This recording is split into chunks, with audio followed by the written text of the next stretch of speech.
রোদ, বৃষ্টি, ঝড়, জল, তুফান কোনোদিনও একটা ওয়ারিয়ারকে হারাতে পারে না।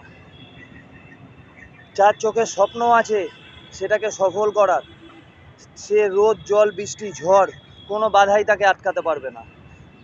জীবনে সবসময় নিজের স্বপ্নকে নিজের লক্ষ্য ভাববেন না, নিজের লক্ষ্যকে নিজের স্বপ্ন ভাববেন। জীবনে নিজের স্বপ্নকে লক্ষ্য ভাববেন না, নিজের লক্ষ্যকেই স্বপ্ন ভাববেন। যে আসল ওয়ারিয়ার হয় তাকে কোনো রোদ, ঝড়, জল, বৃষ্টি কেউ আটকাতে পারে না, কারণ তার চোখে আছে শুধু মাকসাদ আর সাকসেসের লক্ষ্য।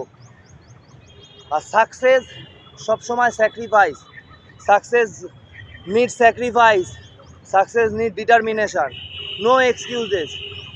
কোনো রোদ কাউকে আটকে রাখতে পারে না, কোনো বৃষ্টি কাউকে আটকে রাখতে পারে না। যার চোখে স্বপ্ন থাকে তাকে কেউ আটকে রাখতে পারে না।